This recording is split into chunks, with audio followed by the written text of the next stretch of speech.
The record in the matters 24 CF 104, 24 TR 469, 470, 471, and 472.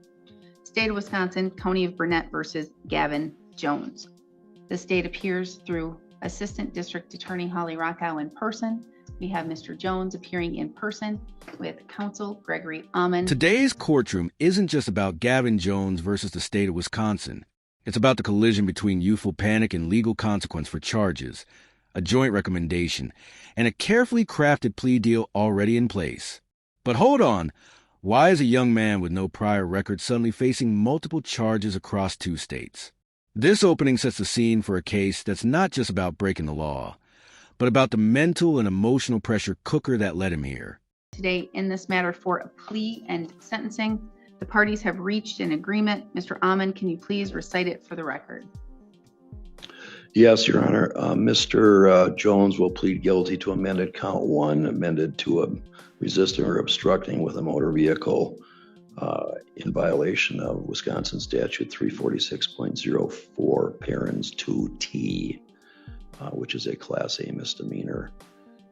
Joint recommendation is that sentence will be withheld with your probation. Conditions will include AODA. On paper, this might sound like leniency. No jail, just probation. But look closer. This isn't a free pass. Gavin's conditions include substance use monitoring, mental health assessments, and DNA collection. That's the justice system quietly signaling. We know this might be deeper than what shows up on the dash cam. It's not just about consequences. It's about rehabilitation and the hope that this one act doesn't define his future. Health evaluation, if requested by the agent, DNA surcharge sample, and the other charges and the traffic matters will be dismissed and read in. Ms. Rockow, with this agreement that's been reached, why is it in the public interest, as it was charged as 2 serious felonies and a low-end misdemeanor, to have it be resolved to this resisting, obstructing with a motor vehicle, Class A? Your Honor, I reviewed the facts as well as Mr. Jones' criminal history in both Minnesota and Wisconsin. He has no criminal convictions on his record whatsoever. This incident began in Minnesota. He was traveling at a very high rate of speed in Minnesota. Continued into Wisconsin, where he was ultimately stopped. I think the state would have a pretty difficult time at trial proving the recklessly endangering safety based on the facts. He was simply just speeding and disobeying law enforcement lights and sirens. Now we hit the turning point. A high-speed pursuit that starts in Minnesota and ends in Wisconsin. But this wasn't grand theft auto. It was a young dad speeding with desperation. The DA admits proving recklessly endangering safety might not stick. Why? Because this wasn't calculated danger. It was emotional chaos. So now the court must ask, does panic explain his actions or excuse them? I talked with Mr. Amon about a resolution that would avoid a felony for Mr. Jones, as this is his very first criminal conviction. And Mr. Jones was wanting to take responsibility for his actions in pleading to a Class A misdemeanor. I think that the background for what was going on with Mr. Jones will provide the best context, and I'll let Mr. Amon talk about that. But it's my understanding that there was a family situation happening, and Mr. Jones was aware that if he was pulled over, he wouldn't get to his daughter in time, and that would have some pretty serious implications for his life and his daughter. And now the truth hits harder than any siren. Gavin wasn't just fleeing the police. He was trying to reach his daughter, a custody situation, a ticking clock, and the fear of losing access to his child. That one decision to keep driving wasn't about lawlessness. It was about fatherhood. Can the court acknowledge that without excusing the danger he created? That's the emotional tightrope this entire hearing walks. Forward. He told the officer right away that he panicked. He explained, he was honest. He explained what was going on. He did mention trying to get to the daughter. I think his head was just not in the right space, and he made a very, very, very bad choice. But ultimately, he was cooperative, and ultimately, he's here taking responsibility. I think that having this, albeit a misdemeanor, a Class A misdemeanor conviction on his record is going to serve as a reminder to Mr. Jones about what happened here. And should he have criminogenic needs that can be addressed, those can be addressed on probation. I think that'll keep the community safe. All right, thank you. I can add a couple things to that, Judge, if you'd like me to, or I can wait until You can wait until argument. Okay. Has there been any discussion about expunction, and or has there been any charges filed in Minnesota? Both. Those are the two things I was going to mention. Alrighty then. And I was also going to mention, since I'm at it, that you had 4 days custody credit in Wisconsin and also had some custody credit in Minnesota. They only gave him 1 day credit, but he tells me he was in jail for more than a week. And I think that's probably accurate from what I can figure out. Two things. Yes, I was going to request and will request expungement for successful completion. He still has to get his probation completed successfully. But what happened in Minnesota was he ended up pleading to a felony charge there. He's on probation. How long are you on probation for there? Minnesota? 3 years. 3 years. So he will have that measure of supervision, but it's one of those stay of adjudication, so that if he successfully completes that, it'll end up being a misdemeanor. We now enter legal limbo. Gavin has charges in 2 states for what is essentially one series of bad decisions. Minnesota got the felony plea. Wisconsin is handling what's left. And here's the kicker. He's already serving probation. There means a Wisconsin judge has to decide. Do we pile on more punishment or trust that Minnesota's already holding him accountable? So that coupled with this is probably a fair result for the overall situation. And I will explain again in more detail what happened that led him to start this course of conduct that evening. All right, thank you. Can I have the plea questionnaire waiver of rights form, please? Thank you.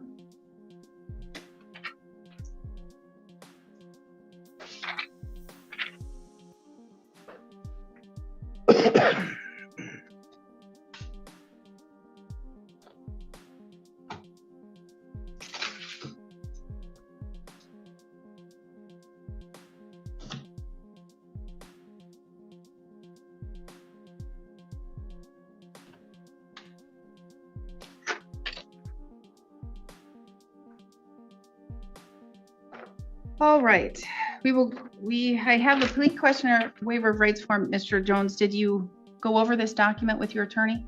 Yes, Your Honor. Did he go over it thoroughly with you? Yes, Your Honor. Did he essentially read it to you word for word? Yes, Your Honor. And so you understand everything on that document? Yes, I do.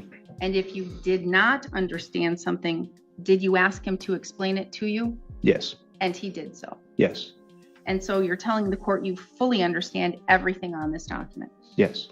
You were pleading guilty to 1 count of operating a motor vehicle and disobeying an officer's commands under Wisconsin Statute 346.04 paren 2T. You're 23 years old. You have 12 years of schooling. You can read, write, and you understand the English language. That's all correct? Yes, Your Honor. Did your attorney go over with you what the state would have to prove your guilt beyond a reasonable doubt? Yes, Your Honor. Did your attorney go over? Even though this is now a misdemeanor, the law still packs a punch. Gavin is looking at up to 9 months in jail or a $10,000 fine, or both. And the judge makes it crystal clear. Just because they're recommending probation doesn't mean she has to go along with it. One wrong word, one bad impression, and this could swing hard the other way. That's the razor's edge Gavin is standing on. Penalties you face. Yes, Your Honor. You are receiving treatment for a mental illness or disorder. Is that something that interferes with your ability to comprehend or understand what's going on? No. So you're in a position here today where you fully comprehend and fully understand everything? Yes, Your Honor. You are not taking any medications, and you've not had any alcohol or other drugs, correct? No, I have not. Because you're charged with crimes, you are entitled to constitutional rights, and each of those rights is listed on this document. Next to the rights is a box, and each of those boxes is checked. That tells me that your attorney went over those rights with you and you understand them. Is that correct? Yes, Your Honor. So you fully understand those rights. Yes. Do you need me to go over those rights with you in any more detail? No. Do you understand that by pleading guilty, you're waiving and giving up those rights? Yes. Do you understand that if you're not a citizen of the United States, your plea could result in your deportation?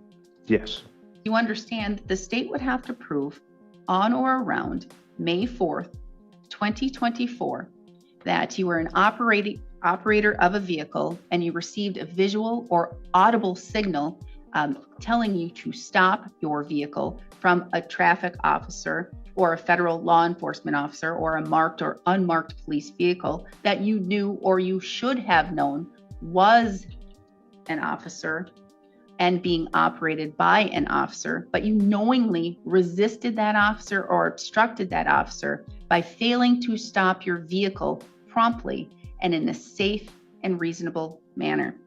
Do you understand what the state would have to prove? Yes.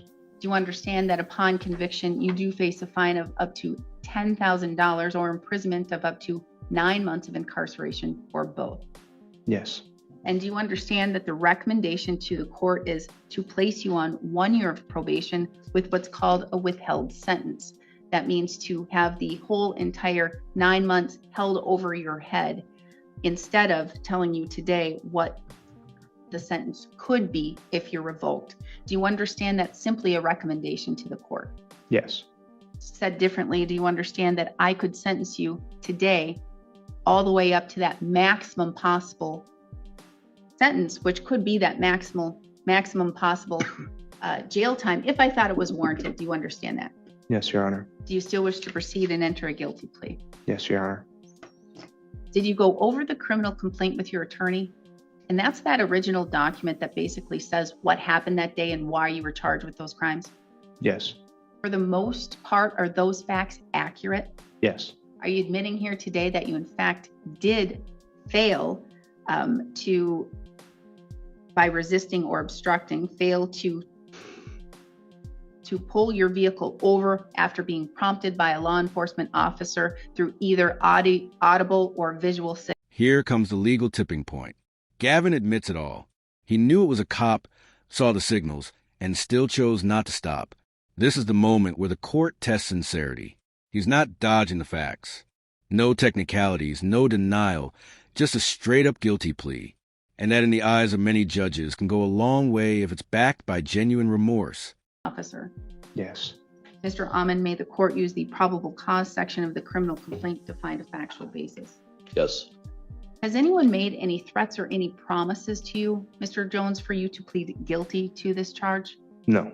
You're doing so freely and intelligently. That means you're telling me you fully understand what you're doing here today Yes. and voluntarily. Yes. Has your attorney represented you competently? Yes. Has he answered all of your questions? Yes. Has he looked at this matter thoroughly? Yes. Are you satisfied with his services? Yes. Do you have any questions for the court or for your attorney before I proceed? No, Your Honor. Formal motion to amend count 1, Ms. Rockow. So made. Court will grant that motion. As to the amended count of obstructing an officer by failing to turn your vehicle over or by use of vehicle, like Class A misdemeanor, how do you wish to plead? Guilty. The court will find your plea of guilt is done knowingly, intelligently, and voluntarily. I'm going to find that you understand your constitutional rights and what it means to waive and give up those rights. I'm going to find a factual basis to accept your plea of guilt. Based on that, I will find you guilty of count 1. Counts 2 and 3 will be dismissed and read in for purposes of sentencing. A judgment of conviction will be entered today. Argument and sentencing recommendation, Ms. Rockow. Your Honor, I'd ask the court to adopt our joint recommendation and withhold sentence, place Mr. Jones on a period of 1 year of probation. For the reasons that I've already stated, I believe this to be in the public interest. Thank you. All right. Mr. Almond? Well, this is I'm going to start currently. Mr. Jones was pulled over within the last couple of days, and actually pulled over before the cop even put his lights on because he wasn't going to let this happen again. Ultimately, after they maneuvered around each other a little bit, there wasn't any issue, any problem, and Mr. Jones has already reported that to his probation agent in Minnesota. So his behavior is quite different than it was in this particular evening.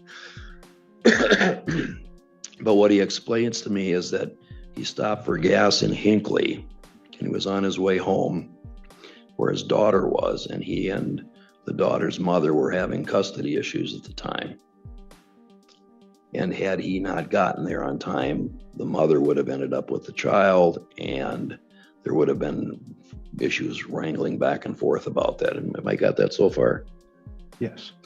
And when he didn't have a license at the time. So this is a human part of the story that law books don't always capture.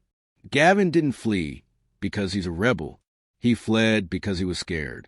Scared of losing his daughter, of failing as a father. His lawyer lays it out. Depression, panic, and a split-second decision that spiraled into a courtroom nightmare. He wasn't planning to break the law. He was trying to protect his family just in the worst way possible. To pull over, and then all this business went through his head about his daughter, and he basically tried to get away. That's how as warped or wrong as it was, that's how the thought process went into this. And yes, he said he panicked.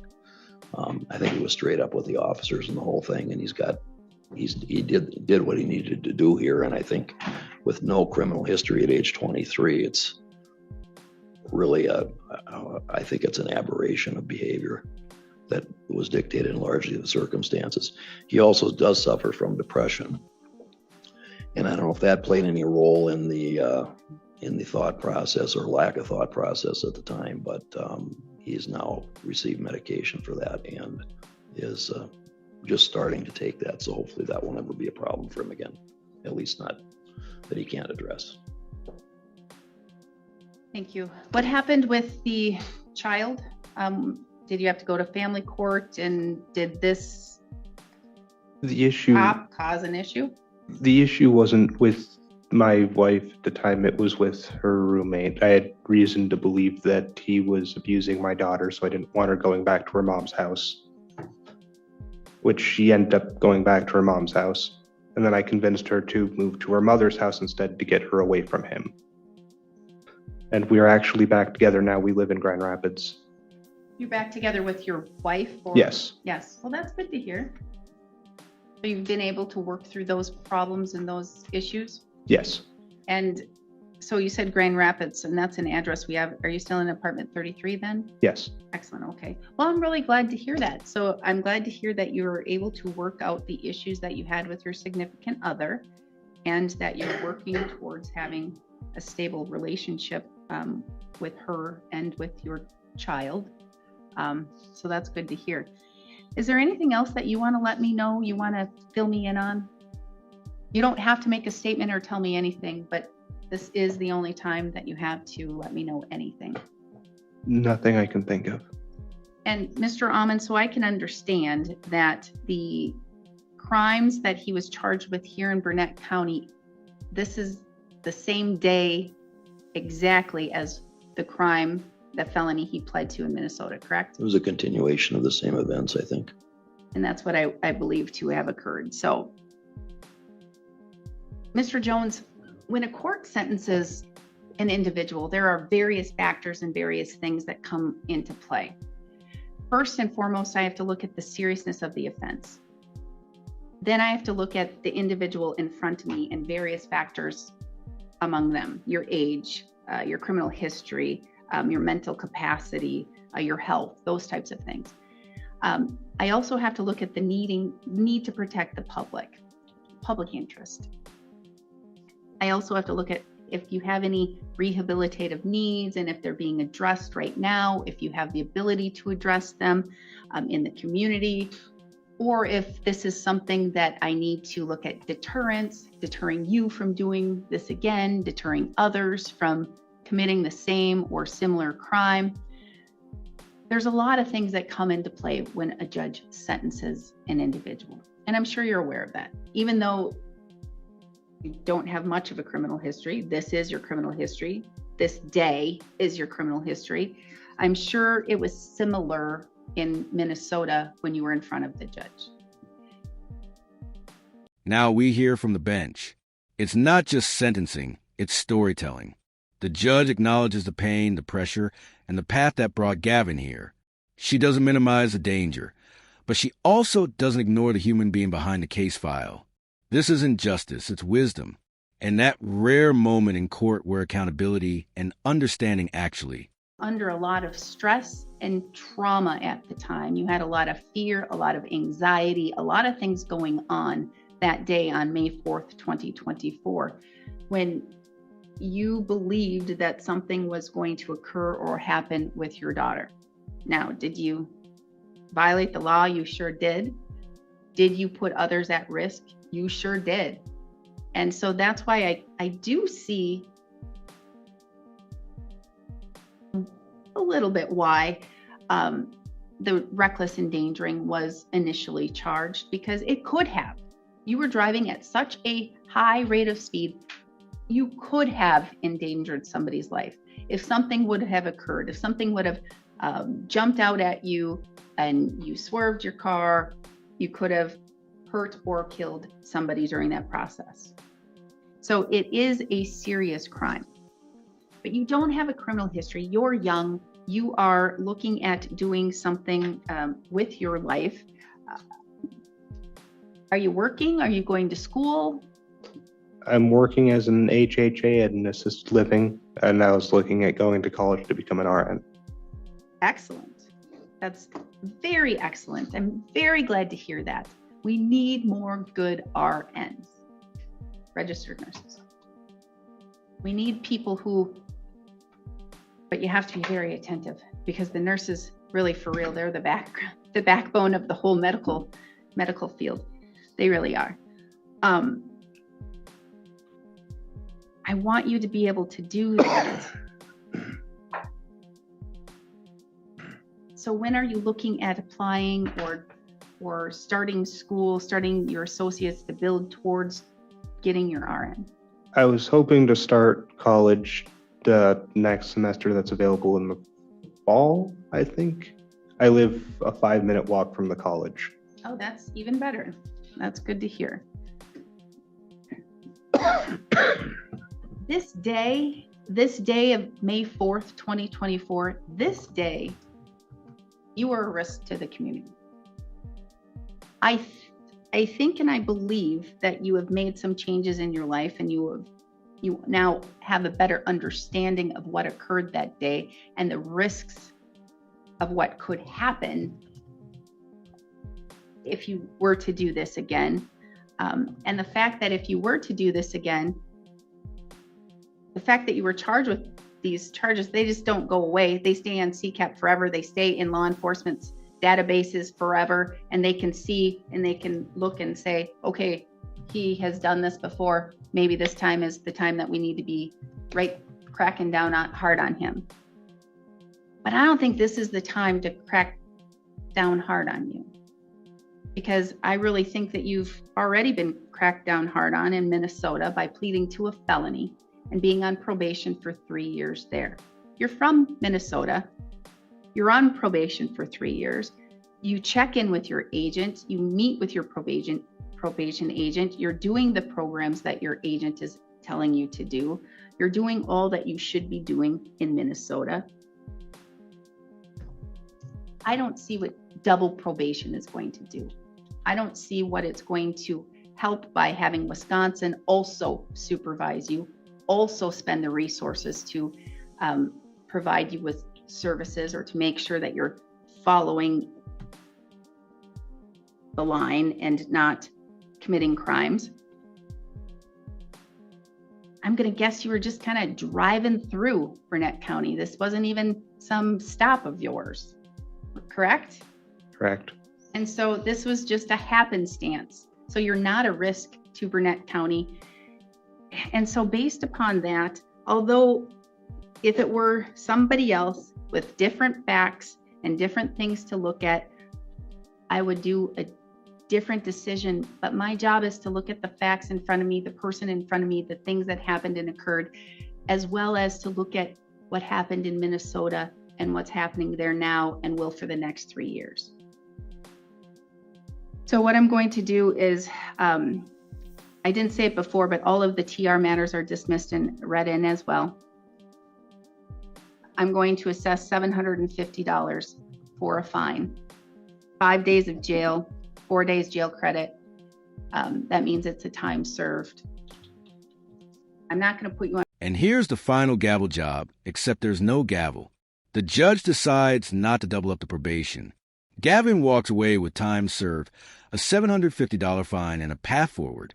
No extra shackles, no unnecessary bureaucracy, just a warning and a reminder. This is your one shot. Blow it again, and the court won't be so kind. Minnesota. Do what your probation agent says, because if you do what your probation agent says, you're going to have your felony go away, and that's going to help you be an RN. If you don't, it's going to be difficult for you. All right? So even though this was different jurisdictions, it really resulted out of the same crime. And yes, you can be punished twice, and you kind of are. You've already pled guilty to a felony. That is on your record, at least for 3 years. And I'm taking $750 that you could probably use. So $750 cash. You have 20 days to appeal. Should you fail to appeal within 20 days, you do lose that right. You do owe for Mr. Amon's services, and I don't know what that is. No, he's PD appointed. Oh, he's PD appointed. Sorry. Okay, so you don't owe for Mr. Amon. But I need your DNA. When you're done here, you have to go right over to the Sheriff's Department, provide your DNA, and then you should be free to go. You have the right to request it be expunged through a written letter to the Department of Justice, not here, to the Department of Justice, if you wish to do that. I think that covers everything. Ms. Rockow. Nothing more from the state, Judge. Mr. Amon. I think you noted the $750 must be the amount based upon the amount he has posted, so